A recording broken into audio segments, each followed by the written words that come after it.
Okay.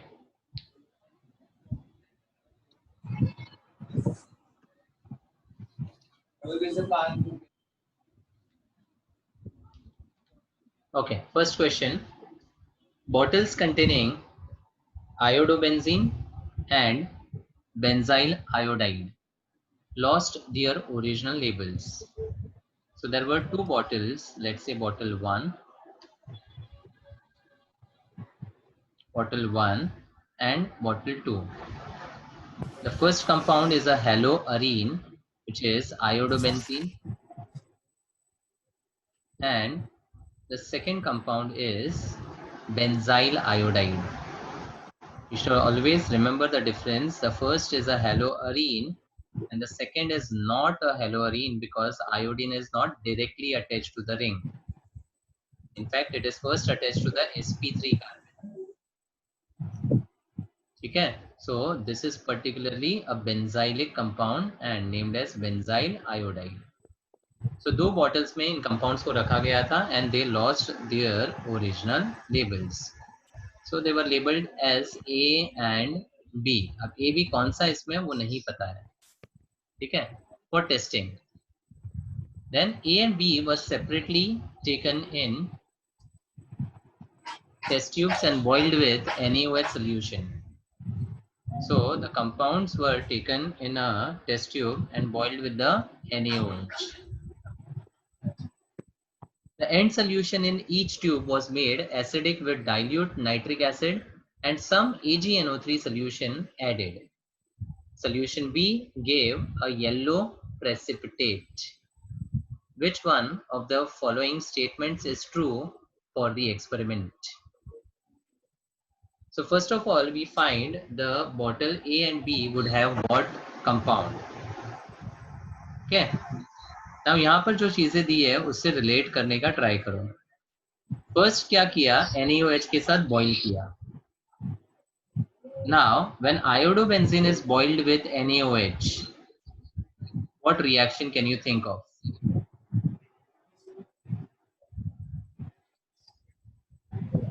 Iodobenzene or haloarine boiled with NaOH. Phenol. Phenol. Dow's process बोल सकते हैं. It will be forming the phenolic compound. But for that, a very high amount of energy or temperature is required, around 623 Kelvin. तो इसका conversion इतना easy नहीं होगा. But if we have the benzyl iodide and OH negative is added, then the formation of the alcohol would be easy or difficult? Easy. This would be found very easily because of the formation of the benzylic carbocation, which is stable by resonance. Again, the end solution, meaning this one, in each tube was made acidic with HNO3 and then some AgNO3 was added. And finally, solution B gave a yellow PPT. Yellow PPT. Now, phenolic compound अगर बहुत difficulty से बना है और आगे हम reaction सोचे भी, तो जो येलो प्रेसिपिटेट की बात कर रहे हैं, that is the formation of the silver iodide, precipitate of silver iodide. So going by the bond between the carbon to halogen and the carbon to OH, is it difficult to be broken down in the sequence of reaction? Yes or no? It is difficult to break, sir. It is very difficult to break this bond. मतलब यहाँ पर इतना सारा sequence of reaction करने के बाद the formation of this precipitate will not be possible for the aromatic substituted compounds. मतलब ये possible नहीं है. Whereas अगर यही sequence of reaction हम benzyl alcohol के through करें, then the final AgI precipitation would be possible in this case because the I could leave the carbon quite easily from this. Yes, sir. So now if solution B is giving you a precipitate, matlab B would contain benzyl iodide and A will contain iodobenzene. We have confirmed the labeling of bottles. So which one of the statement is true? Addition of HNO3 was unnecessary. Now this is wrong because the HNO3 here behaves as a oxidizing agent and you will require the oxidizer before you react with AgNO3. Matlab it is necessary to add the nitric acid. This will be wrong statement. A was iodobenzene. Yes. True. Yes, sir. ये correct statement हुआ. A was benzyl iodide, of course not, and B was iodobenzene, no. So the answer is option B. Clear? So Yes, एक sir. ही important hint है, gave a yellow PPT. So when you have haloarine versus haloalkane, the precipitate formation would be possible for haloalkane and not for the haloarine. Bas. Next. Cyclobutyl bromide on treatment with magnesium in dry ether forms an organometallic compound. The organometallic compound reacts with ethanol to give an alcohol B after mild acidification. Prolonged treatment of alcohol B with an equivalent amount of HBr gives C. So what will be the product C? So आपको एक sequence of reactions है जो follow करना है. So step wise जाते हैं. Cyclobutyl bromide, meaning we have a cyclobutane and a bromo attached to it. It is treated with magnesium in dry ether. What is this reaction? Grignard. It is a formation of Grignard reagent. So I'll get cyclobutyl magnesium bromide. Then this organometallic compound reacts with ethanol, which is acetaldehyde. Yes, sir. Now think as a general reaction. The reaction between Grignard and aldehyde. Grignard and aldehyde. Secondary alcohol. Secondary alcohol. So it forms a secondary alcohol as CHOH. One of the group will come from the Grignard. Let's say that Another is CH3 and the other will come from the aldehyde. So I've just drawn the cyclobutane like this. Okay. Yes, sir. अब आगे क्या बोला है? Prolonged treatment of alcohol with an equivalent amount of HBr. So this alcohol is treated with HBr. What will happen? ROH plus HBr. Alkyl halide. Alkyl halide. So OH will be substituted by Br. Br. So अगर theoretically देखोगे तो यहाँ पर सीधा OH की जगह Br substitute कर दोगे. But that is not the correct product. Tell me why. Rearrangement. Carbocation. Excellent. आपको जब भी अल्कोहल है और एसिडिक मीडियम है, the first step think about the reaction as protonation. And protonation क्या करता है? The OH, which is a poor living group, easily नहीं निकलता है ना? Is getting converted to water now, which is a good living group. तो अब यहाँ पर जैसे ये OH protonate होगा, पानी निकलेगा, there will be formation of a carbocation at this carbon. Yes or no? So yes, sir. I'll get a cyclobutane with a CH and a CH3 and a positive charge here. Yes, sir. Correct. अब 4-membered rings जो होते हैं, they are not that stable. Reason simple है. If I talk about the ring, the simplest of the cycloalkyl is cyclopropane. Yes. What is the angle here? 160 degree. 60 degree. But अगर theoretically देखोगे तो these are all single bonded carbons. So what is the hybridization of this carbon? sp3. sp3. So what would be the bond angle? 104 degree. 109 degree 28. 9 degree 28 minutes. Tetrahedral angle बोलते हैं. हाँ. अब इन दोनों के बीच में बॉन्ड का एंगल होना चाहिए था अप्रॉक्स 110, बट है कितना? 60 degree. मतलब this two bonds are actually very close in comparison to what they should have been. Yes, sir. इस क्लोजनेस की वजह से इन बॉन्ड्स के बीच में क्या होगा? रिपल्शन होगा, और रिपल्शन होने की वजह से ये बॉन्ड ब्रेक होने की कोशिश करेगा. Yes, sir. और उसकी वजह से इस मॉलिक्यूल का स्टेबिलिटी डिक्रीज हो जाएगा. बहुत कम हो जाएगा. हम्म. सो अब अगर साइक्लोप्रोपेन से हम साइक्लोब्यूटेन पे जाते हैं तो स्टेबिलिटी थोड़ी बढ़ेगी, but not as expected, because अभी भी एंगल 90 डिग्री हुआ है. हाँ. फिर पेंटागन पे जाएंगे तो 108 डिग्री होगा, और हेक्सागन पे जाएंगे तो अराउंड 120 डिग्री हो जाता है. Yes, sir. So it is observed that the 6-membered ring is very much stable as compared to the 5, 4 and 3. बराबर. और ये 6-membered ring साइक्लोहेक्सेन जो है ना, एक्चुअल में एक कॉन्फॉर्मेशन में एग्जिस्ट करता है जिसको बोलते हैं boat conformation. This is cyclohexane only. लेकिन इसमें क्या होता है, the angle over here between the bonds is exactly around 109 degree 28 minutes.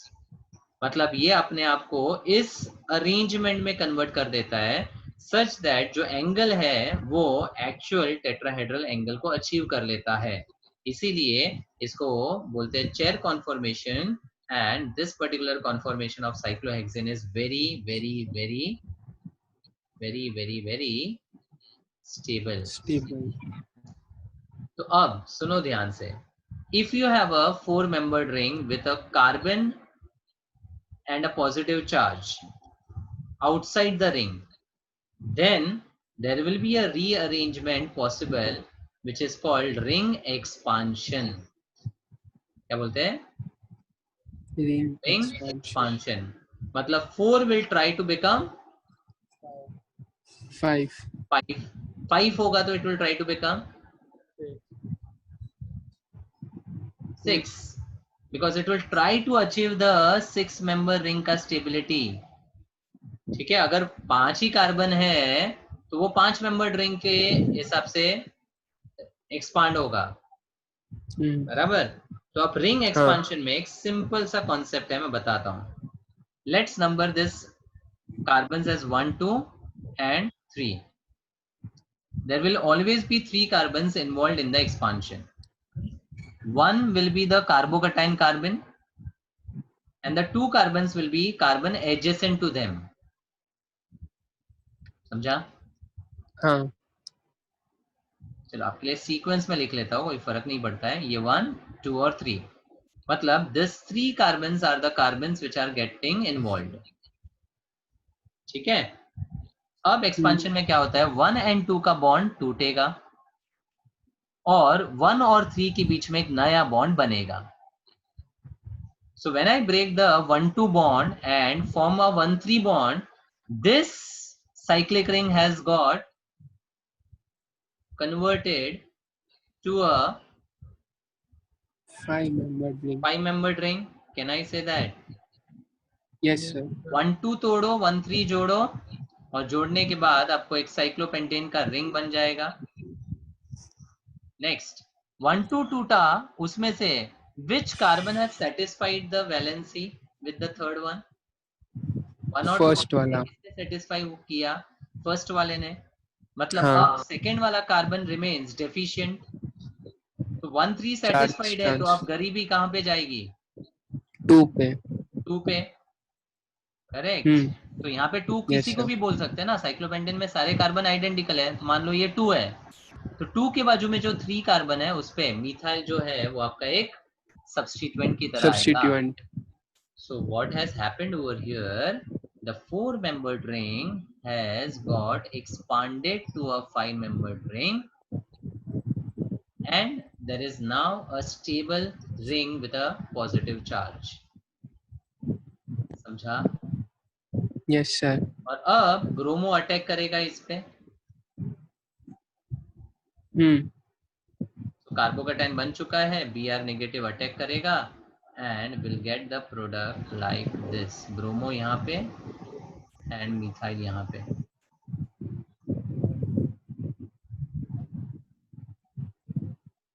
समझा? Yes, sir. अच्छा, एक और चीज, if you spot this carbon, this is CH, है ना? हाँ, तो ये कार्बोकेटाइन जो बना वो कौन सा कार्बोकेटाइन है, सेकेंडरी या tertiary? secondary. Secondary. Hmm. So whenever in a reaction you have a secondary or primary, there is a further rearrangement possible.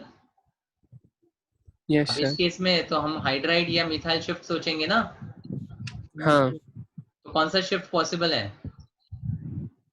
methyl shift. Methyl को शिफ्ट अरे, करोगे तो सेम कार्बोकेटाइन बनेगा। हाँ, hydride.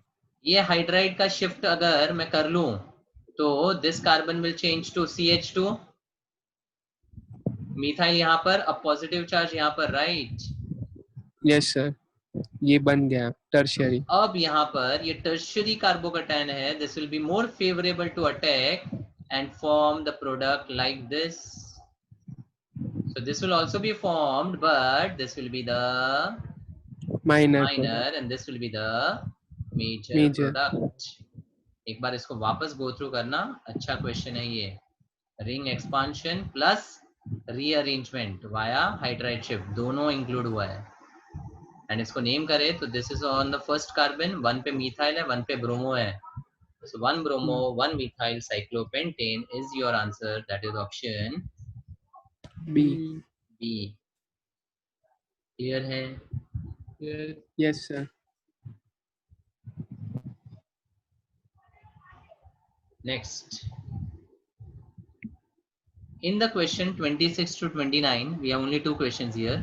Arrange the compounds in increasing order of rate of reaction towards nucleophilic substitution. सबसे पहले बताओ, chlorobenzene, is it more reactive towards nucleophilic substitution? Are haloarenes more reactive towards SN reactions? No, sir. No, because हमने ये discuss किया है, haloarenes are less reactive than Less reactive. haloalkanes. उसके Yes, तीन sir. reasons भी दिए थे. हाँ. First is the conjugation makes the Res- single bond a partial double bond. Yes, sir. Then the hybridization of the carbon is sp2, तो bond short हो जाता है तो stronger हो जाएगा, difficult to break. Yes or no? Yes, sir. And the polarity of this bond is lesser, so Less. it will again be difficult to break. So haloarenes are less reactive. Less reactive. Very less reactive towards SN in general. बराबर? तो अगर हाँ. हेलोअरीन्स की reactivity को increase करना है तो हमने कुछ किया था,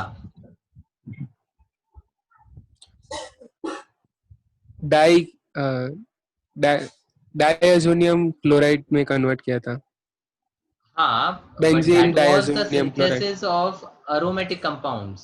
अगर मुझे हाँ. हेलोअरीन को ही रिएक्ट करना है, डायरेक्ट हेलोअरीन को, तो उसकी रिएक्टिविटी हमने किसी सब्स्टिट्यूएंट के थ्रू बढ़ाई थी, और मैंने एक नोट दिया था, EWG substituents at ortho and para positions.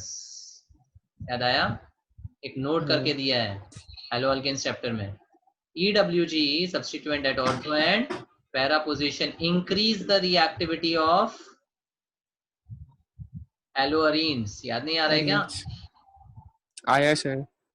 Increases the reactivity of haloarenes Arenes. because the nitro or the EWG substituent stabilizes the intermediate carbanion. Stabilizes the कार्बनायन, क्योंकि नेगेटिव चार्ज को EWG स्टेबलाइज कर सकता है ना.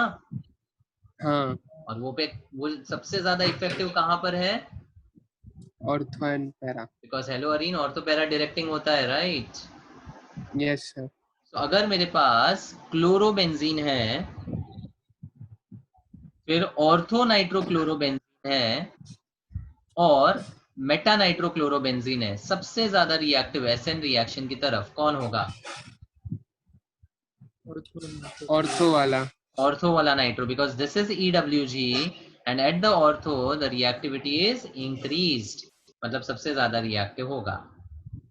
ठीक है, फिर अपने पास सिर्फ क्लोरोबेंजीन है और मेटा नाइट्रोक्लोरोबेंजीन है ना। मेटा पे EWG का इफेक्ट इतना ज्यादा नहीं होगा, बट फिर भी as compare to chlorobenzene meta वाला सब्स्टिट्यूटेड कंपाउंड थोड़ा सा स्लाइटली मार्जिनली ज्यादा स्टेबल होगा, सॉरी ज्यादा रिएक्टिव होगा। इसीलिए the order would be 2, 3 and 1 as per their Roman numerals. So the answer is C. option C. Clear है? Yes sir. So just एक याद रखो, EWG at orthopara increases the reactivity of haloarine. तो same way अगर EDG होगा तो वो reactivity को डिक्रीज करेगा। तो यहाँ पे देखो मिथाइल EDG है ऑर्थो पे, ऐसा no?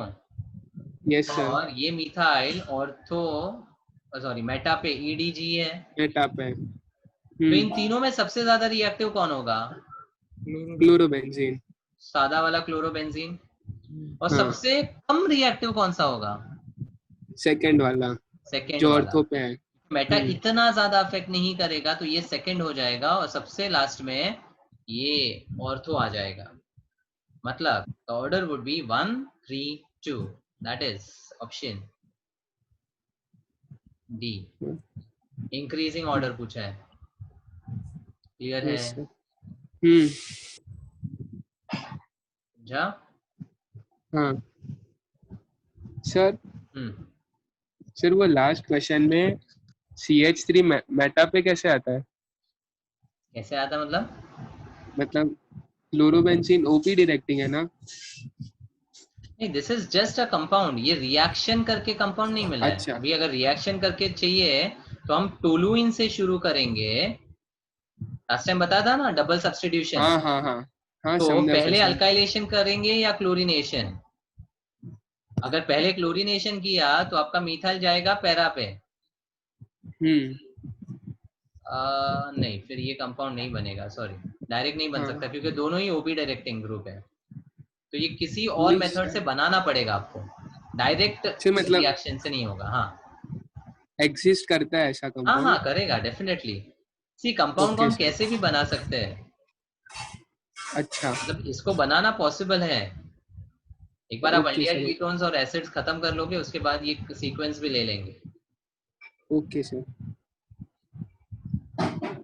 Next, what will be the product in the following reaction? ये मैंने एडिशनल क्वेश्चन डाला है, ठीक है, ये डाउट्स में नहीं दिया था but I just take this. Okay, now सबसे पहली बात, the reagent in this reaction is NBS। क्या दिया है? NBS। पहली बात, NBS stands for N bromo succinimide. N bromo succinimide. अच्छा, पहले तो इसके स्ट्रक्चर को समझते हैं। सक्सिनेमाइड मतलब it's an imide of, heard of some word related to this? Acid. Very good. It's an imide of succinic acid. And succinic acid was a dicarboxylic acid of how many carbons? अच्छा, carboxylic acid नहीं हुआ है ना, चालू नहीं किया। Okay, सबसे पहले ऑक्सैलिक आता है, फिर मेलोनिक आता है, फिर सक्सिनिक आता है। तो व्हेन यू स्टडी एसिड्स आपको समझ में आ जाएगा। The structure of succinic acid is it's a dicarboxylic acid with 4 carbon. कितना? 4 कार्बन। अब इमाइड क्या होता है? सबसे पहले अमाइड क्या होता है? हाँ, CONH2, C डबल बॉन्डो NH2। तो इमाइड जो होता है दैट इज जस्ट 1 H कम, मतलब C डबल बॉन्डो NH, कोई और सब्स्टिट्यूएंट आएगा, ठीक है। हाँ। सो सक्सिनिक एसिड का इमाइड मतलब दोनों तरफ से OH निकल जाता है and that gets replaced by NH। So If you look at this functional group CONH, it is succinamide. Yes sir. फिर ये H ब्रोमो से रिप्लेस कर लेते हैं तो बन गया N ब्रोमो सक्सिनेमाइड। ये स्ट्रक्चर खाली आपको बताया है, वैसे जरूरत नहीं पड़ेगी, बट इंपॉर्टेंट क्या है, succinimide N bromo succinimide is responsible for allylic bromination. Responsible for Allylic bromination. allylic bromination. What is allylic carbon? बताओ। Sir, halogen bonded to sp3 carbon adjacent to vinyl group. Very good. Halogen to single bond sp3 और उसके पड़ोस में sp2. तो allylic carbon इसमें जो होता है ना, that is this. इसको क्या बोलते हैं? Allylic carbon. So the sp3 carbon of the arrangement is called allylic carbon. और उस allylic carbon पे जब ब्रोमो का substitution होता है तो उसको बोलते हैं allylic bromination. Allylic bromination. ठीक है? Yes sir. So NBS, if given on the arrow, is responsible for allylic bromination, wherein the sp3 carbon of the allylic arrangement is replaced by Br. ठीक है? तो अब मेरे पास एक साइक्लोहेक्सेन रिंग है with a double bond CH2 and NBS दिया हुआ है एरो पे। अब इसका मैकेनिज्म के साथ बता रहे हैं। तो अगर थियोरेटिकली सोचोगे तो आपके पास यहाँ पे डबल बॉन्ड कार्बन है और उसके एडजेसेंट पे sp3 है, तो which is the allylic carbon? नीचे वाला sp3। तो उसका H उड़ाओ और ब्रोमो लगाओ तो थियोरेटिकली आपको प्रोडक्ट मिलेगा इस कार्बन पे Br। है कहीं पे ऑप्शंस में?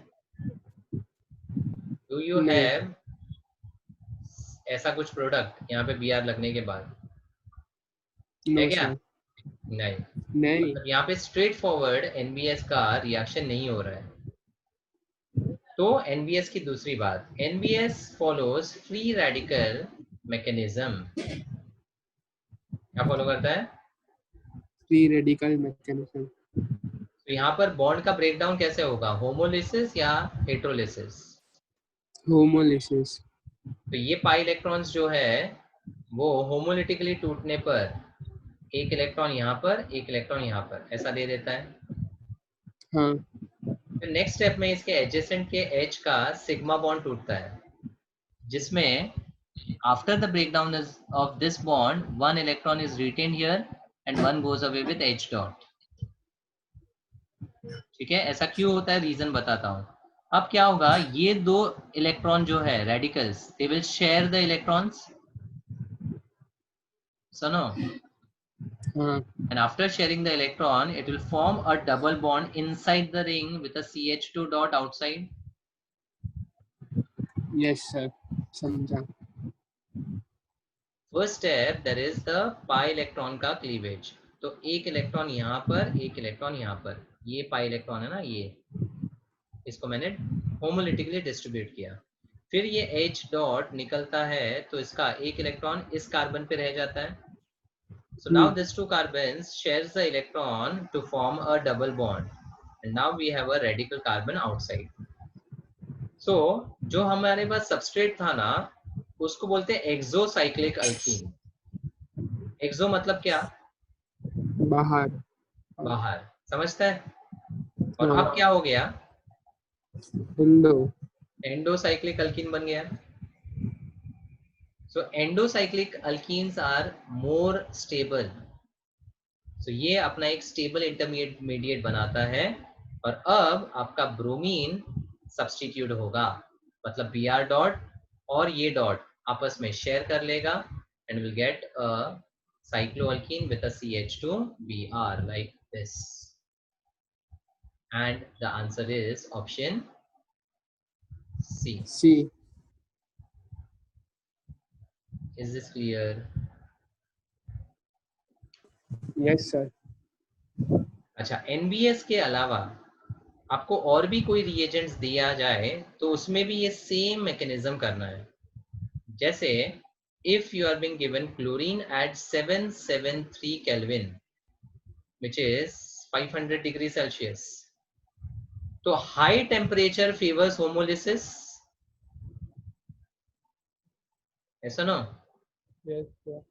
तो इस केस में भी आपका जो Cl होगा ना वो यहाँ पर आएगा, ये NBS नहीं, इसको बोलेंगे अलाइलिक क्लोरिनेशन।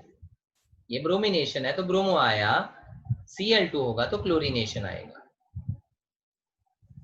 Okay, sir. ठीक है, या फिर आपको SO2Cl2 सनलाइट दिया जा सकता है, इसमें भी अलाइलिक क्लोरिनेशन होता है और प्रोडक्ट सेम ही रहेगा। अब SO2Cl2 should not be confused with SOCl2. What is SOCl2 called? Thionyl chloride. Thionyl chloride. इसको thionyl नहीं बोलते, इसको बोलते हैं सल्फ्यूराइल क्लोराइड। Sulfur chloride. तो सल्फ्यूराइल क्लोराइड की खास बात क्या है, जब भी इसको रिएक्शन में हाई टेम्परेचर में यूज करते हैं ना तो SO2 इमीडिएटली निकल जाता है, तो क्या बचा? Cl2. तो अब ये रिएक्शन प्रीवियस रिएक्शन के जैसा ही हो गया, समझा? तो फाइनली द अलाइलिक हैलोजनेशन, इसको मैं जनरलाइज करूं तो हैलोजनेशन बोलूं। The allylic halogenation takes place when there is NBS, chlorine at 500 degrees Celsius या 773 Kelvin, और sulfuryl chloride in the presence of sunlight. Her case में प्रोडक्ट इस तरह से बनेगा। ठीक है, एक सिंपल एग्जांपल देता हूं इसका। अगर मेरे पास प्रोपीन है और उसको मैंने NBS किया, which is the allylic carbon which will get substituted. Left hand side वाला sp3. तो उसका H उड़ाओ, ब्रोमो लगाओ और ये बन गया आपका प्रोडक्ट। इस केस में अगर आप मैकेनिज्म के थ्रू भी जाओगे तो साइक्लिक रिंग नहीं है ना, तो डायरेक्टली आप प्रोडक्ट बता सकते हो उस केस में। This is the simplest example of allylic halogenation. Propene converted to allyl halide, propene converted to allyl halide via NBS। समझा? हाँ sir. So this was an additional synopsis for you to make a note of it. Okay sir. ठीक है, इसका जब video भेजूंगा तो आराम से आप वापस देखकर इसके नोट्स बनाना। हाँ sir. Next we have a benzene with methoxy and chloro and arrow पे दिया है HNO3H2SO4। कौन सा reaction? What is HNO3H2SO4 called? Nitrating mixture. Nitrating mixture. Nitrating mixture. So अगर नाइट्रेटिंग मिक्सचर होगा तो बेंजीन पे नाइट्रेशन होगा। लेकिन अगर बेंजीन पे दो सब्स्टिट्यूएंट है तो नाइट्रो कहाँ जाएगा will be decided by the activating and deactivating effect. Yes sir. बताओ मुझे, methoxy comes under case 1, case 2 या केस 3 एक्सेप्शन? समझता है ना? केस 1, हाँ केस 1 आपत. Case 1 is plus R activate करता है and the examples were aniline, phenol, anisole, toluene. Anisole.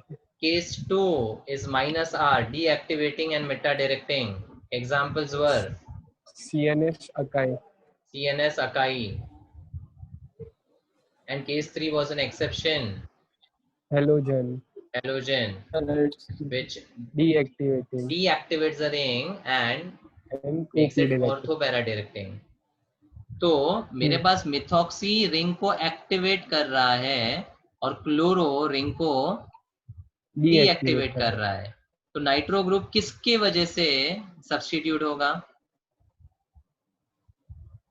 Activating group की वजह से, बिकॉज ये रिंग को ज्यादा रिएक्टिव कर रहा है। तो the nitro can be attached at ortho और para, which is favorable para पे, तो we will have a nitro at the para position, बाकी दो सब्स्टिट्यूएंट एज इट इज। बता। Yes sir. मतलब सिंपल वे में अगर बेंजीन के ऊपर दो सब्स्टिट्यूएंट्स दिए हैं, दो सब्स्टिट्यूएंट्स, लेट्स से S1 और S2, ओके। और कोई भी शान रिएक्शन यहाँ पर किया हुआ है, शान समझता है ना? हाँ हाँ तो उसका जो इलेक्ट्रोफाइल है E+, वो कहाँ जाएगा, will be decided by the type of substituent. ठीक है। अच्छा, मान लो दोनों ही एक्टिवेटिंग है, हाँ, मान लो ये NH2 है और ये OH है, तो NH2 को तो प्रेफरेंस NH2 जाएगा। के हिसाब से जाएगा, क्योंकि आपस में मैंने ये भी बोला था कि this is in the decreasing order of reactivity, तो एनिलीन रिंग को ज्यादा एक्टिवेट करता है फिनॉल से। तो द फाइनल प्रोडक्ट, लेट से कोई भी शान रिएक्शन कर लो, आपका para position of NH2 will be substituted, मतलब यहाँ पे यस। E आएगा। हाँ। तो दो केस हो सकते हैं, या तो एक एक्टिवेटिंग है एक डीएक्टिवेटिंग है, उसमें तो सिंपल हो जाता है। दोनों एक्टिवेटिंग रहेगा तो एक्टिवेटिंग का ऑर्डर देखो। अच्छा, हाँ, दोनों डीएक्टिवेटिंग होगा जो कम डीएक्टिविटी तो है कम उसका देखेंगे। डीएक्टिवेटिंग है उसकी वजह से करना पड़ेगा। ठीक हम्म। है, और उसका order as and we when we progress with the carbonyl and the carboxylic acids, I'll discuss that also. As of now आपत याद रखो। Okay sir. ठीक है। हम्म। नेक्स्ट, ये भी एक एक्स्ट्रा क्वेश्चन है जो लिया है मैंने।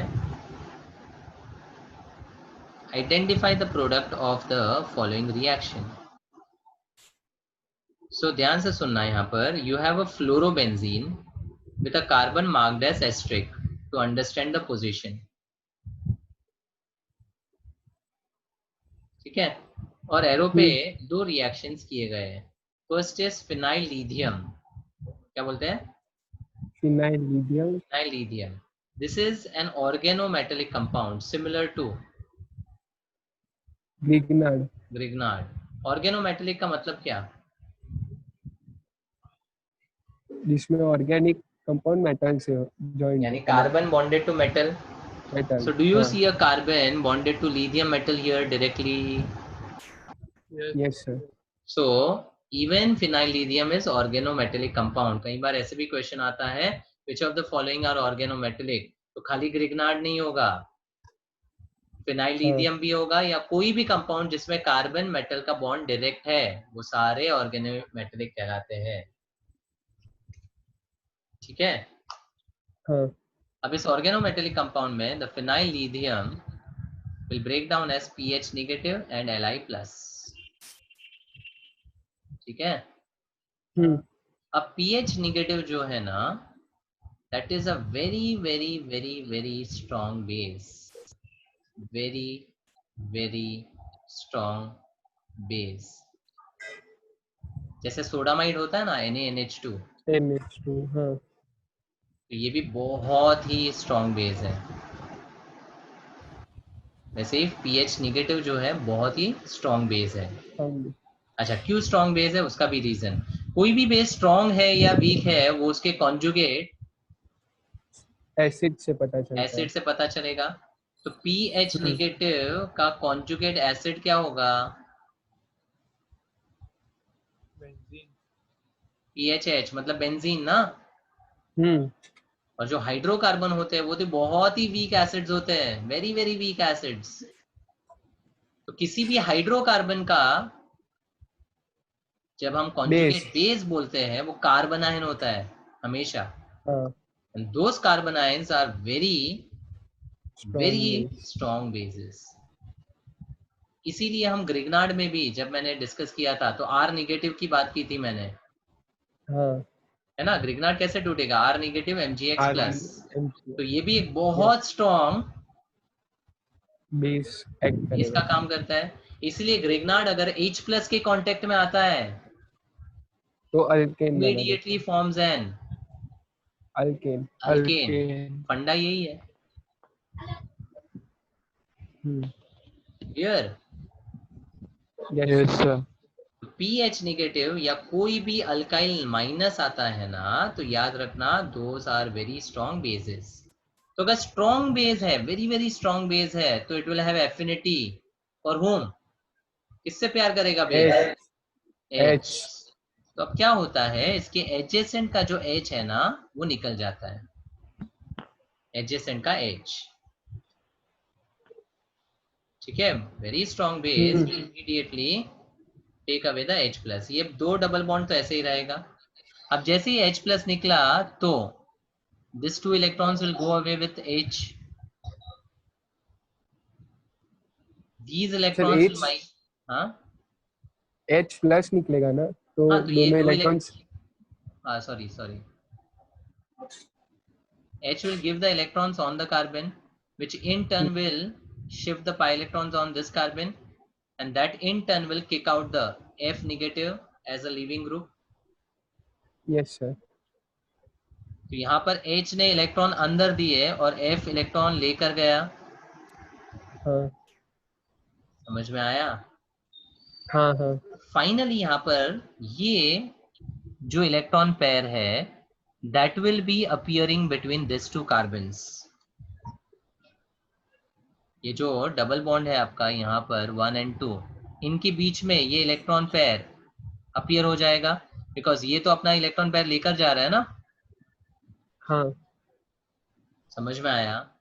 This two yes sir. Electrons now will be appearing between 1 and 2। तो अब जो डबल बॉन्ड था वो कैसा हो जाएगा? ट्रिपल। ट्रिपल बॉन्ड हो जाएगा। जो डबल बॉन्ड है वो एक ट्रिपल बॉन्ड के जैसा अपीयर होगा। समझा? हाँ देखिए सर। ये प्योर ट्रिपल बॉन्ड नहीं है, दिस पर्टिकुलर बॉन्ड जो बनता है वो पाई बॉन्ड ही है, but it is a very very weak pi bond. मतलब जो इंटरमीडिएट बना है ना वो बहुत ही अनस्टेबल है, और immediately it will try to stabilise. React and stabilise. और जो स्टार मार्क था वो इधर था, है ना। हाँ अब ये जो इंटरमीडिएट है with a triple bond like bonding is called benzene. आइन क्यों बोला? ट्रिपल बॉन्ड के वजह से। ऑब्वियस है। समझा? तो अब ये यस बेंजाइन सर। जैसे मैंने बोला ये ट्रिपल बॉन्ड बहुत ही अनस्टेबल है। वीक है, इसीलिए अनस्टेबल है पूरा benzene, and the pi bond is very weak. The PHLi now will break down and add across the weak pi bond। एक सिंपल सा एडिशन रिएक्शन होगा। तो अब क्या होगा, अरोमेटिसिटी रिटेन हो जाएगी। ये पाई टूट गया तो अरोमेटिसिटी रिटेन हो जाएगी, ऐसा यस नो। सर। हाँ तो एक कार्बन पे PH आएगा और एक पे Li आएगा, बट क्योंकि ये स्टार मार्क कार्बन है मतलब एक और प्रोडक्ट पॉसिबल है जिसमें Li स्टार मार्क पे आ जाएगा और PH इधर आ सकता है। Yes sir. समझा? तो हाँ whenever you see a very strong base with a haloarine there will be a benzyne intermediate formed। इसको बोलते हैं benzyne mechanism। And then the reagent will add across a very weak pi bond to form the addition product like this। ठीक है? Okay. तो हाँ first step हमने consider किया। अब हाइड्रोलाइज हुआ है, तो हाइड्रोलिसिस में क्या होगा, the Li will combine with the water and the हाँ Li will get eliminated as LiOH। Yes sir. तो ये जो H है वो Li की जगह ले लेगा, एंड प्रोडक्ट में अब Li की जगह पे H आएगा और PH अपनी जगह पे ही रहेगा। प्लस दूसरे केस में भी ऐसे ही होगा, Li की जगह पे H आ जाएगा और PH अपनी जगह पे रहेगा और स्टार मार्क इधर है। हाँ So finally we'll get a mixture of the products which will be option C C. via benzyne mechanism। Is this point clear? Yes sir. Go through it once again to understand। Okay, yes sir. next, an aromatic compound C7H6Cl2 A gives AgCl on boiling with alcoholic silver nitrite. Alcoholic silver nitrite से क्या दे रहा है? AgCl. And yields C7OCl on treatment with sodium hydroxide. मतलब इसी compound को अगर NaOH के साथ ट्रीटमेंट करते हैं तो बोलते हैं कि you get a compound which is having a formula C7H7OCl. And then A on oxidation gives monochlorobenzoic acid. इसी A का ऑक्सीडेशन अगर हुआ तो it gives you monochlorobenzoic acid. मतलब you will have a benzoic acid with a chloro. अब वो chloro कहाँ पर है मुझे नहीं पता, इसलिए मैंने जस्ट कहीं पे भी रख दिया है. It can be ortho meta para. I don't know the position of the Cl, but this is what the information is given. Clear? Okay, sir. So now ये कंपाउंड A को आइडेंटिफाई करना है. सबसे पहले इस मॉलिक्यूलर फॉर्मूला को देखते हुए C7H6Cl2, can you rule out some options?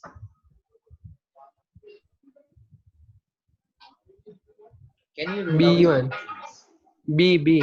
B सीधा उड़ा सकते हो क्योंकि 4 क्लोरीन तो है ही नहीं. हाँ. बाकी सब पॉसिबल है. ठीक है. अब आगे अल्कोहलिक AgNO2 के साथ AgCl दे रहा है. मतलब यहाँ पर Yes. इस कंपाउंड में एक Cl जो है वो इजीली निकल सकता है. अब अगर आपके पास हेलो अल्केन है और हेलो अरीन है तो किसका Cl निकलेगा? हेलो अल्केन का. हेलो अल्केन का, क्योंकि हाँ. हेलो अरीन में CCl बॉन्ड तोड़ना काफी डिफिकल्ट हो जाएगा. Yes, sir. मतलब यहाँ पर डेफिनेटली इन दो क्लोरीन में से one is attached to sp3 carbon. Can you rule out some more option? C1. C C. भी नहीं हो सकता. आ रहा है समझ में? हाँ सर. फिर बोला है NaOH के साथ C7H7OCl दे रहा है. मतलब एक Cl रह गया है और एक सब्स्टिट्यूट हुआ है. मतलब वही चीज जो हमने एनालाइज किया अभी. हाँ. लेकिन इससे एक चीज ये है कि एक Cl सब्स्टिट्यूट नहीं हो रहा है.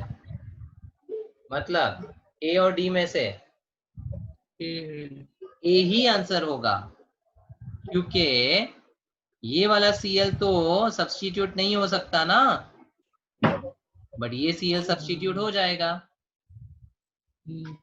और NaOH के साथ ये बेंजाइल अल्कोहल बनाएगा. हाँ.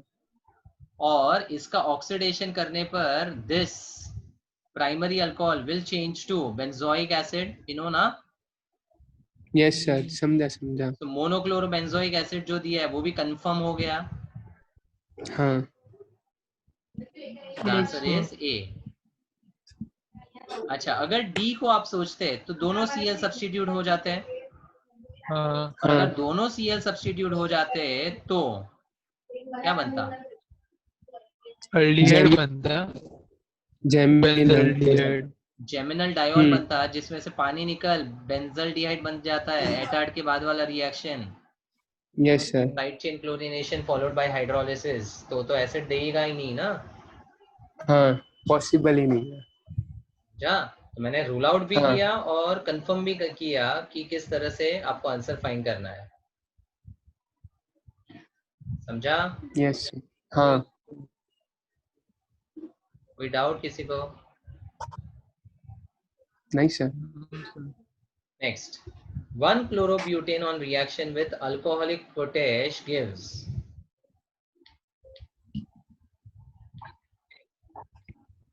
कौन सा रिएक्शन सोचोगे? प्राइमरी अल्कीन बनेगा. अल्कीन बनेगा.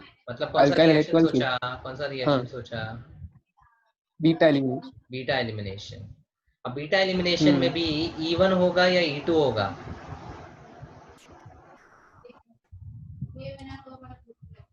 याद है? ये प्राइमरी है तो E2 होगा. नहीं.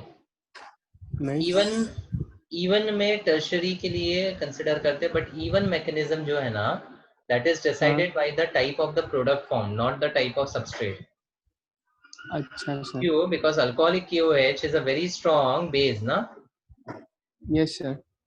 स्ट्रॉन्ग बेस क्या करेगा, जाके बीटा पोजीशन के H को अटैक करेगा और Cl को निकालेगा.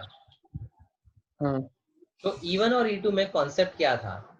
E1 में there will be a intermediate of a carbocation formed, due to which the rearrangement has to be thought.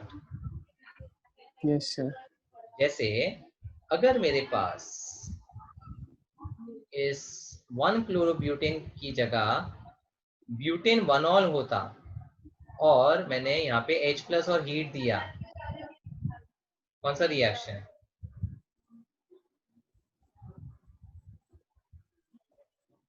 Sir वापिस एल्कीन ही बनेगा. हाँ, तो नाम बोलो रिएक्शन का. Dehydration. सो अल्कोहल का डिहाइड्रेशन होता है. अब इसका मैकेनिज्म सोचोगे तो what was the first step of the dehydration of alcohol? Protonation. Protonation. Protonation क्या हाँ. करेगा? OH को पानी में कन्वर्ट करके अच्छा लिविंग ग्रुप Living group बनाएगा, से. एंड हाँ. Then it will form an intermediate of a Carbocation. Carbocation. Intermediate बनेगा कि नहीं? बनेगा. प्राइमरी कार्बोकैटायन है, मतलब you have to think about Rearrangement. rearrangement. So primary will rearrange to Secondary. via Hydride shift. hydride shift. और अब ये मेरा Yes sir. अल्फा है, तो बीटा पे CH2 भी है और CH3 भी है. कहाँ से अल्कीन तो बनेगा? CH2 से. कौन सा एलिमिनेशन रूल? CHF. सीमा. हाँ. पहले प्रोटोनेट हुआ, कार्बोकैटायन बना, डीप्रोटोनेशन हुआ. This is the mechanism of dehydration of alcohol, right? Yes sir. तो dehydration of alcohol always follows one mechanism. लेकिन जब Okay, sir. स्ट्रॉन्ग बेस होगा तो क्या वो कार्बोकैटायन बनने के लिए रुकेगा? नहीं रुकेगा. आपके पास डायरेक्टली अटैक ताकत कर है देगा. तो इंटरमीडिएट के लिए क्यों रुकेगा? वो सीधा जाएगा, बीटा के H को लेगा और लीविंग ग्रुप निकल जाएगा. तो इस केस में जो डबल बॉन्ड है that will be formed at the terminal position only, and there will be no rearrangement possible. So the product will not be but2-ene, it will be but 1-ene. And this is an example of E2 mechanism. So just summarize करो एक word में. तो dehydrohalogenation follows E2. always follows E2. मतलब E2. Carbocation को नहीं सोचना है. And dehydration of alcohol always follows E1. जब 1 बोलते हैं मतलब कार्बोकैटायन और रीअरेंजमेंट सोचना है. Okay sir. सो आंसर यहाँ पे but2-ene नहीं होगा, but1-ene होगा. बहुत इंपॉर्टेंट है ये. Appears to be a simple question, but you can lose marks if you don't know which mechanism is followed. Am I clear Yes on sir. that? Yes sir. The correct order of increasing reactivity of CX bond towards nucleophile in the following compound is. So towards nucleophile यानी nucleophilic substitution. पहले दो hello Yes, Areen sir. है और दूसरे hello alkane है. तो सबसे पहले out of halo alkane versus halo तो arene halo which is alkane more पहले थे. Reactive? Halo halo alkane. Alkane. Halo alkane में भी tertiary versus secondary which is more reactive? Tertiary. Tertiary. So this will become 1 and 2. Halo arene में सादा वाला या nitro वाला अच्छा? नाइट्रो वाला. Because nitro increases the reactivity. Increases. Yes sir. So the answer will be 3, 4, 2, 1. 3, 4, 2, 1. 3, 4, 2, 1. 3, 4, 2, 1. A. Answer is A. कहीं पे बातें हो रही है, प्लीज या तो म्यूट करो या फिर प्लीज उनको बोलो. किसी का माइक ऑन है.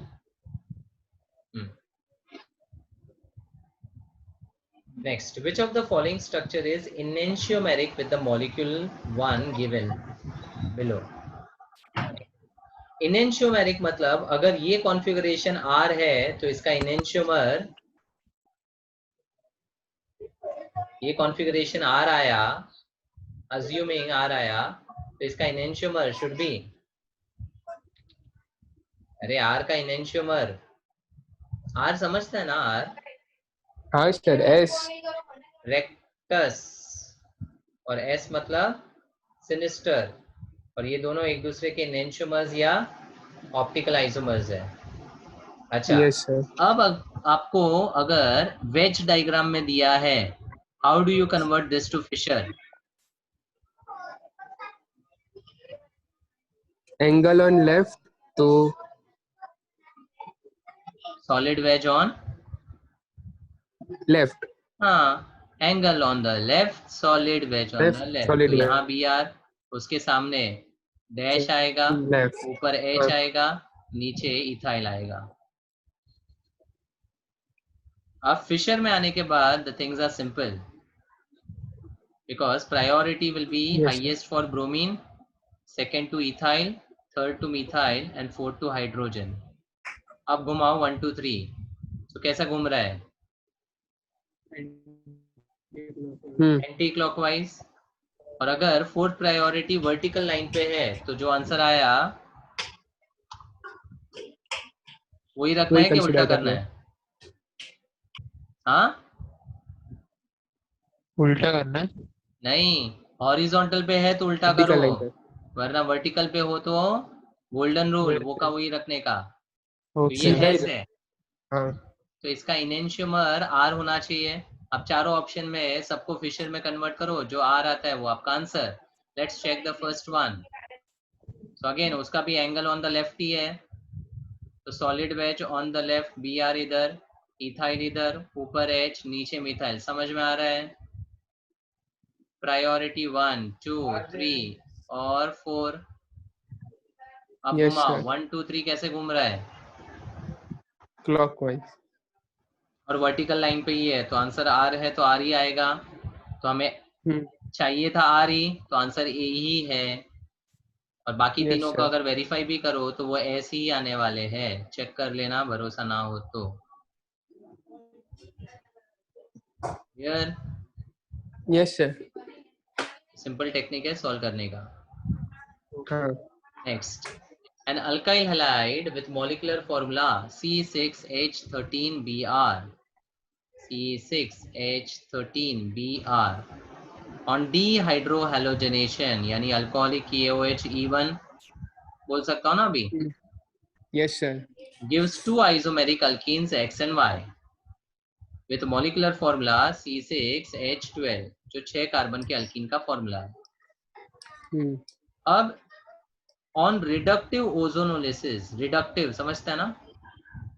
हाँ सर. द अल्डिहाइड और कीटोन ऑक्सीडेटिव होगा तो अल्डिहाइड की जगह कार्बोक्सिलिक एसिड एसिड बन जाएगा. तो रिडक्टिव में O3CCl4 फर्स्ट स्टेप ओजोनाइड बनाएगा, और वाटर और जिंक रिडक्टिव ओजोनोलिसिस करेगा.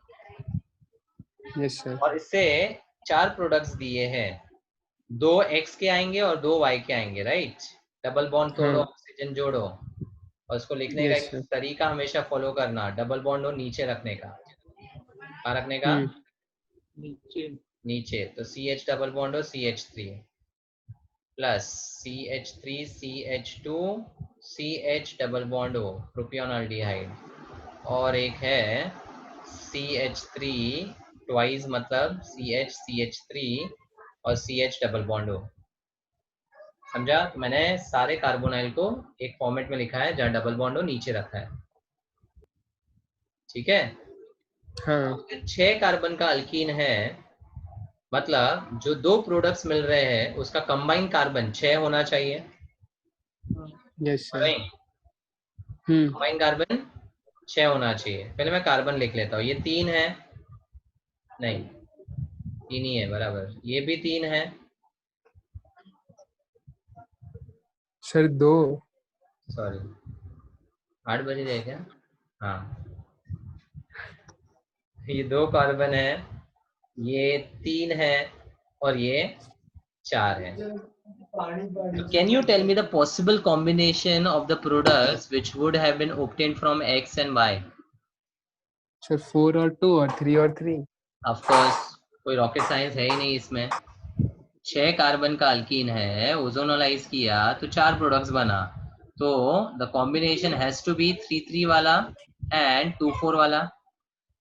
Yes sir. ठीक है. अब ओजोनोलिसिस के प्रोडक्ट ढूंढने के लिए मैंने बोला था डबल बॉन्ड तोड़ो, ऑक्सीजन जोड़ो. हाँ, उसका उल्टा कर देंगे अभी. मतलब उल्टा कैसे करोगे? ऑक्सीजन निकालो, और डबल बॉन्ड जोड़ो. खत्म. ऑक्सीजन निकालो, डबल बॉन्ड जोड़ो, ऑक्सीजन निकालो, डबल बॉन्ड जोड़ो. तो देखो ओ नीचे इसलिए रखा ताकि उसको भूल जाओ. भूल गए? भूल गए. हाँ, तो अभी पहले वाले का पार्ट CH3 CH3 आ रहा है और दूसरे हाँ. में उल्टा करना पड़ेगा इसको. CH फिर CH2 CH3 और दोनों को ज्वाइन यस करो सर. डबल बॉन्ड से. आ गया. ये अल्कीन आ गया. एंड हाँ. 2 and 4 का कॉम्बिनेशन ले लो तो CH3 CH फिर डबल बॉन्ड और CH यहाँ पे जोड़ो एंड CH CH3 CH3. ऐसा नो. Yes sir. तो ये मेरे 2 अल्कीन है X और Y. अभी कौन सा X है कौन सा Y है ऐसे वो पता भी नहीं करना है. But these are the alkenes X and Y. मतलब ये हो गया. समझा? हाँ सर. अब अल्कीन से हमें अल्काइल ब्रोमाइड ढूंढना है. तो यहाँ तो डीहाइड्रो हैलोजनेशन किया, रिवर्स में क्या करोगे? हाइड्रोहेलोजनेशन. Hydro halogenation. तो अगर हाँ. इसका हाइड्रो हैलोजनेशन किया तो Br कहाँ जाएगा और H कहाँ जाएगा? मार्कोनिकॉफ. तो H कहाँ जाएगा? ज्यादा के पास. मतलब CH पे H लगा दूं हाँ. और C पे हाँ. Br. I hope everyone is yes following. Sir. तो जो हम स्टेप वाइज करते थे यहाँ पे डायरेक्ट डायरेक्ट करना है. Yes sir. स्टेप के लिए आपके पास टाइम नहीं होगा. और सेकेंड सिनेरियो में सिमेट्रिकल है तो पॉसिबिलिटी कुछ भी हो सकती है. CH पे Br लगा दो and isopropyl CH with CH3 and CH3. या फिर यहाँ लिख दो. और आई कैन ऑल्सो गेट, यहाँ पे मैं HBr 2 पॉसिबल वेज में अरेंज कर रहा हूँ. तो CH पे यहाँ Br लगा सकता हूँ, यहाँ पे CH2, यहाँ पे CH, CH3 और CH3. ठीक है. हाँ sir.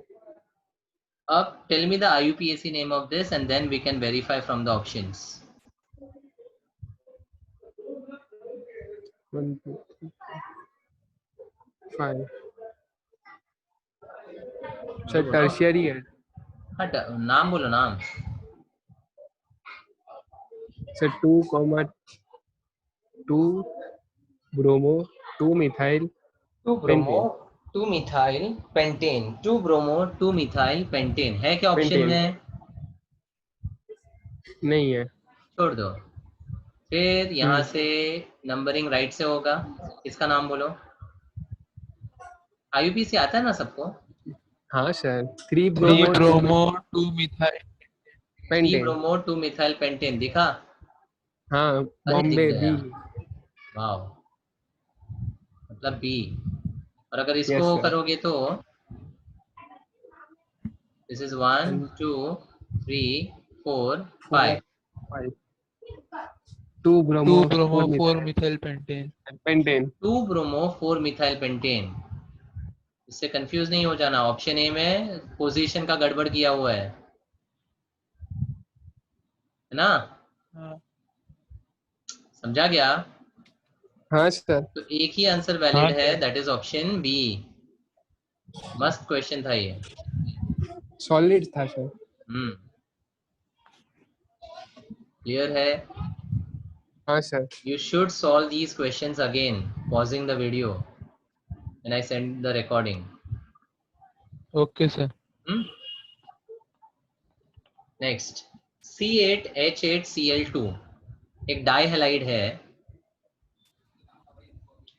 डाइहैलाइड that is C8H8Cl2 aqueous NaOH के साथ रिएक्ट किया है हाँ to give a compound B, फिर उसका माइल्ड रिडक्शन किया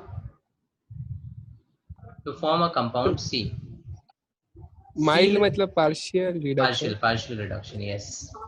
I2NaOH के साथ आयोडोफॉर्म दे रहे हैं CHI3 एंड एक एसिड का सॉल्ट RCONA टाइप जो कि D है। अब in the sequence of reaction what would be the structure of A? A का स्ट्रक्चर क्या होगा? एक्चुअली देखो ना, फुलिश क्वेश्चन है। Sir hello form direct. आपको A पूछा है और A का मॉलिक्यूलर फॉर्मूला दिया है, सर कौन सा होगा आंसर? बेंजीन पे C2H5 डी वाला। एक ही होगा ना बाबा, 2 Cl हाँ, एक ही क्लोरीन। ऑप्शन में तो नजर आ रहा है।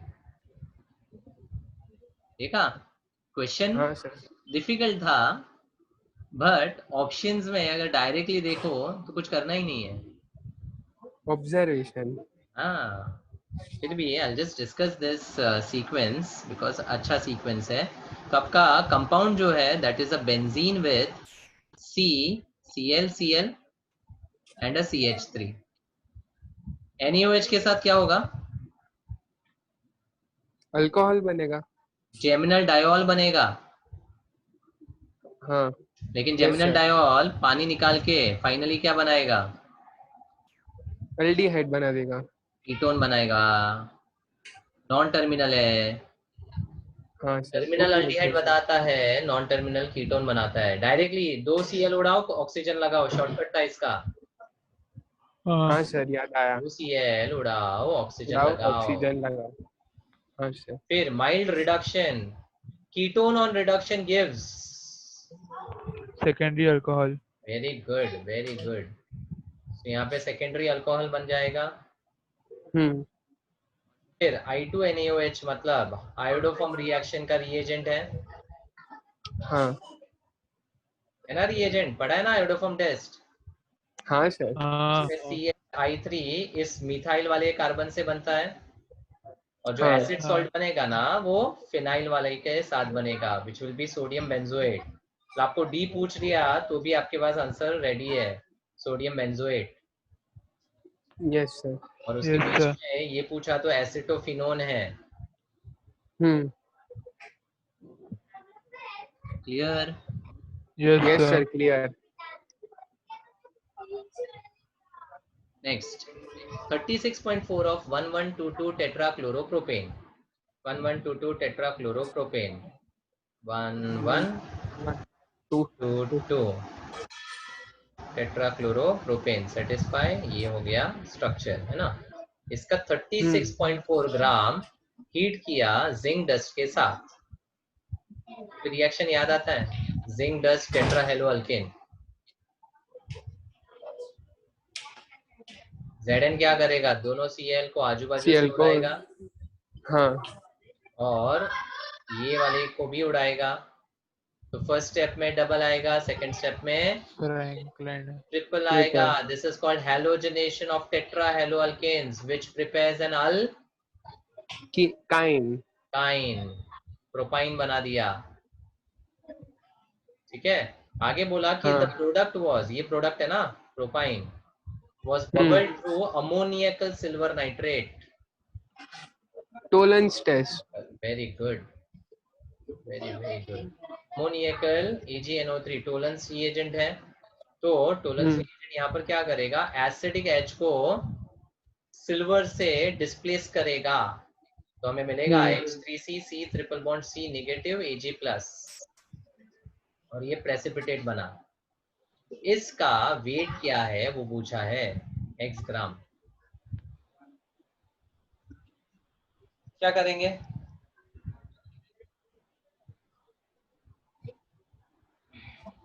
टफ है क्या? अगर आप जनरली देखो तो इसका 1 मोल से शुरू किया तो ये कितना बना? 1 मोल। 1 मोल ही तो बन रहा है। हाँ तो दोनों के मोलर मास को कंपेयर करो, यूनिटरी मेथड लगाओ, आंसर आ गया। अच्छा। तो इसका मोलर मास कितना होगा? पहले तो फॉर्मूला लिख लेते। कार्बन 3 है, हाइड्रोजन 4 है, क्लोरीन 4 है। समझते हैं ना molecular formula? Carbon 3, hydrogen 4, chlorine 4। Yes sir. लगाओ mathematics. 36 plus 4 40 plus chlorine 71 142 35.5 into 4 मिलेगा ना? हाँ सर। 182 ग्राम आया।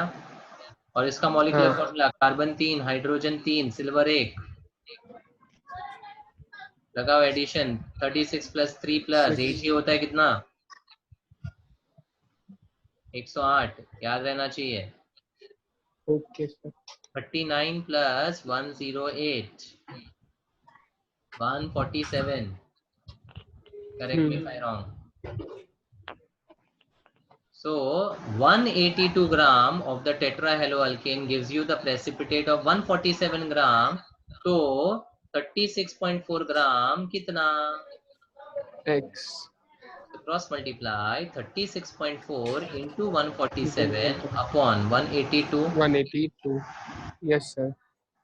182 और 364 डायरेक्टली देखो जाता है डबल, हाँ 0.2 है ना? 0.2।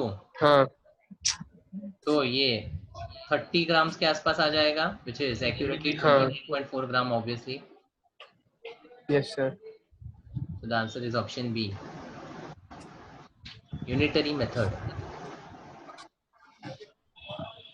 मोल concept. Mole concept hello alkene के साथ और अल्काइन के साथ जुड़ गया। हाँ next, ethylene dichloride and ethylidene chloride. Ethylene मतलब जेमिनल की विसिनल, विसेनल और ईडीन मतलब, geminal. so they are isomeric compounds. हाँ position isomer. Position isomers, very good. ये तो पोजीशन आइसोमर्स है ही। हाँ स्ट्रक्चर मैंने लिख दी है। आगे, the false statement about them is they are both hydrolyzed to same product. Vicinal को अगर मैं हाइड्रोलाइज करूं, हाइड्रोलाइज मतलब अल्कलाइन हाइड्रोलाइसिस, तो मुझे आजू बाजू OH मिलेगा। हाँ क्या बोलते हैं इसको? ग्लाइकोल। ग्लाइकॉल। लेकिन अगर जेमिनल हाँ में सेम रिएक्शन किया तो क्या मुझे तो अल्डिहाइड स्ट्रक्चर सेम मिलेगा? डिफरेंट मिलेगा। नहीं मिलेगा, क्योंकि ये तो डायोल बनाता है और डायोल पानी निकालकर अल्डिहाइड बना देगा। So is the first statement correct? No. वही तो फॉल्स स्टेटमेंट है और वही आपका आंसर है। Both hydrolyze to same product, no. तो ऑब्वियसली बाकी ऑप्शन करेक्ट है, चेक कर लेते हैं। Contains the same percentage of chlorine, yes sir. Of course isomers है। Are they position isomers? Yes. Yes. Do they react with alcoholic potash and give the same product? ना, alcoholic potash क्या करेगा? Alkyne बनाएगा। तो alkyne तो आपका Cl यहाँ से जाएगा, H यहाँ से जाएगा, Cl यहाँ से जाएगा, H यहाँ से जाएगा, डबल एलिमिनेशन होगा, तो अल्कीन भी नहीं, अल्काइन बनेगा। काइन बनेगा। और जेमिनल होगा तो भी 2 कार्बन का ही अल्काइन बनने वाला है, मतलब will it give the same product on elimination? Yes sir. Yes. Substitution gives you different product, elimination gives same product. same product. Clear? Yes sir. Next, which of the following is not correctly matched with its IUPAC name? सबके IUPAC verify करने हैं। तो पहले structure को मैं split expand करके लिख लेता हूँ। CHF2, C पे Br ClF। क्या बताओ, इस केस में नंबरिंग कहाँ से करोगे? राइट हैंड साइड से। राइट, बिकॉज ज्यादा सब्स्टिट्यूएंट है तो लोएस्ट नंबरिंग रूल। तो नाम क्या आ जाना चाहिए? 1 ब्रोमो 1 क्लोरो, 1 क्लोरो, 122 ट्राईफ्लोरो। देखो 1 पे ब्रोमो है, 1 पे क्लोरो है, 1 और 2 पे 3 फ्लोरो है, तो ट्राईफ्लोरो 122 आएगा पोजीशन। और 2 yes sir, कार्बन का ethane. Is this the correct name? yes sir, yes. B को चेक करते हैं, इसको भी एक्सपांड करना पड़ेगा। CCl3 थ्राइस, मतलब एक कार्बन पे 3 बार CCl3 है और बाद में Cl है, ऐसा। बताओ लॉन्गेस्ट चेन कितने कार्बन का? 3 का, कहीं से भी सिलेक्ट करो। ये 1, ये 2 और ये 3। पेरेंट तो प्रोपेन हो गया। हाँ, अब 1 पे 3 क्लोरो है, 2 पे 1 क्लोरो है, 3 पे 3 क्लोरो है, टोटल 7 है। हाँ, और पोजीशन क्या है? 111, 2, 333। यस और नो? yes sir, तो राइट है। Yes, sir. 111, 2 और 333, तो पोजीशन मैच हुआ इसका। हेप्टाक्लोरो हाँ, भी वेरीफाई हुआ और प्रोपेन Yes, पेरेंट भी sir. वेरीफाई हुआ। और इस 2 पे ये पूरा एक सब्स्टिट्यूएंट है जिसको बोलेंगे ट्राइक्लोरोमीथाइल। yes sir, तो ये भी करेक्ट नेम है। satisfied, हाँ, ठीक है, अब सी वाला देखते हैं। सी वाले में CH3C। नाउ ये देखो, PCl C6H4 का मतलब होता है पैरा क्लोरोफिनाइल। क्या होता है? पैरा क्लोरोफिनाइल, हाँ, तो बेंजीन का फॉर्मूला क्या होता है बताओ? C6H6, 6H6। अगर एक क्लोरो डाल दो तो फॉर्मूला क्या बन जाएगा? C6H5, Cl। एक और क्लोरो डाल दूंगा तो Cl. H4 बन जाएगा। C6H4 H4 बन जाएगा। So now is this clear that it is C6H4? Yes और नो? हाँ, Yes, sir. तो अब ध्यान से देखना ये स्ट्रक्चर को, थोड़ा जगह चाहिए ऊपर। Just down. So I have CH3C bonded to a benzene and उसके पैरा पे क्लोरो। वापस एक बेंजीन और उसके पैरा पे chloro. CH3C para chloro C6H4। तो अब इसका फॉर्मूला C6H4 हुआ ना, क्योंकि 2 वैलेंसी हाँ, सब्स्टिट्यूट हो रही satisfied है। है। समझा? आगे हाँ हाँ, सर, sir. CH पे Br और CH3, तो इसका एक्सपांडेड फॉर्म ये है। समझा कि नहीं? समझा। तो अब नंबरिंग अगर देंगे तो इट विल बी 1, 2, 3 एंड 4। तो 2 पे ब्रोमो आया, हाँ, 3 पे इस पूरे को बोलेंगे पैरा या 4 क्लोरोफिनाइल। बोलेंगे कि नहीं? हाँ सर, दिस इज क्लोरोफिनाइल और पैरा पे है तो पैरा क्लोरो या 4 क्लोरोफिनाइल, राइट? यस सर, और 2 बार है तो डाई की जगह यहाँ पे बिस को यूज करते हैं। ये आगे हाँ, कोऑर्डिनेशन में बताऊंगा ऐसा क्यों। तो bis is the word similar to di, मतलब 2 बार।